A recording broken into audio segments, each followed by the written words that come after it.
عليكم ورحمة الله وبركاته. ازيك يا حبايبي؟ عاملين ايه؟ ان شاء الله تكونوا بخير. احنا النهاردة هنعمل مهلبية في البيت. المهلبية ديت اللي هي الكاستر يا حبايبي، اللي هو ده.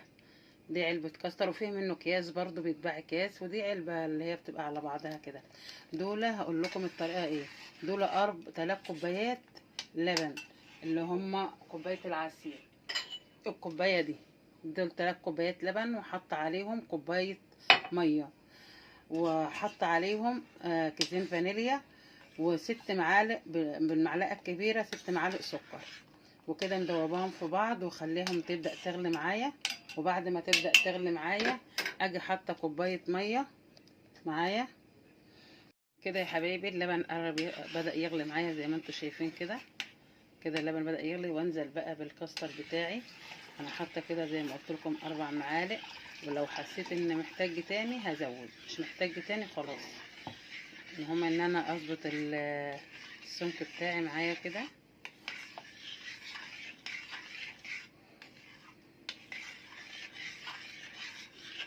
يعني ايه، ظبطت معايا ال4 معالق اهي.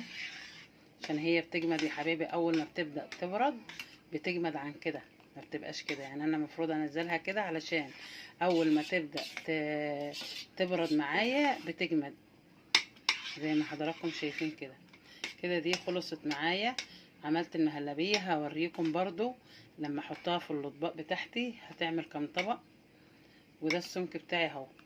ما حطيتش غير 4 معالق اللي هو الكاستر. المعلقه تكون مليانه كويس يا حبيبي، ما تكونش يعني ايه يعني مش مليانه كويس كده واقضي معلقه، لا تبقى مليانه كويس عشان يظبط معايا المعيار ده.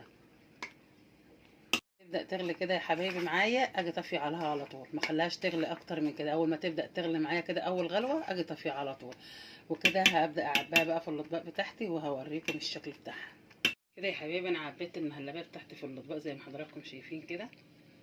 دول عملوا معايا 6 اطباق. هحط ازوق بقى الوش بتاعي بزبيب كده زي ما انت حضراتكم شايفين كده. اللي بيحب طبعا، واللي ما بيحبش ما يحطش.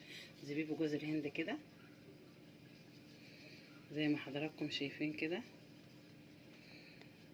على حسب ما بتحبوا يعني. حبيبي انا عبيت المهلبيه بتاعتي في الاطباق زي ما حضراتكم شايفينها كده. فيه الساده اللي انا عاملاه ساده على حسب ما انتوا حابينه، فيه اللي عليها المكسرات اللي هو زبيب وجوز هند. ولو عايزه تحط اي مكسرات زي ما انت عايزه، ده حاجه زي ما انتوا عايزين. انا حاطه مثلا ده طبق انا قلبته، يعني ده الطبق بتاعي انا قلبته كده في الطبق اللي انتوا شايفينه ده. حاطه في الطبق من تحت حبه شربات من اللي هو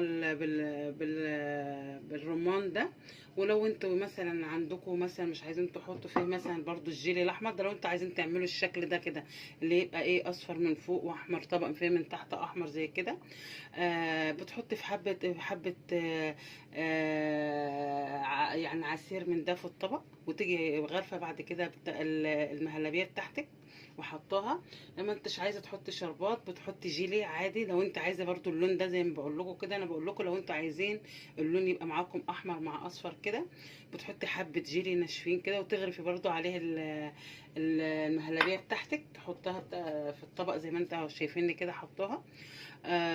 كده المهلبيه جمدت معانا، حطيتها في التلاجة. وبعد ما تجمد معانا باجي قلبها في الطبق زي كده. لو انتوا حابين تقدموها بالشكل ده، يعني انتوا لو انتوا حابين تقدموها لضيوف عندكم بالشكل ده، وعايزين تحطوا المكسرات بعد ما تقلبوها في الطبق برضو على الوش كده حطي.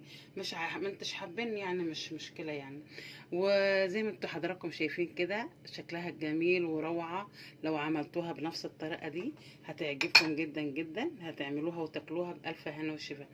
ما تنساش تفعلوا الجرس وتدوسوا لايك عشان يوصلكم كل جديد. والسلام عليكم ورحمه الله وبركاته.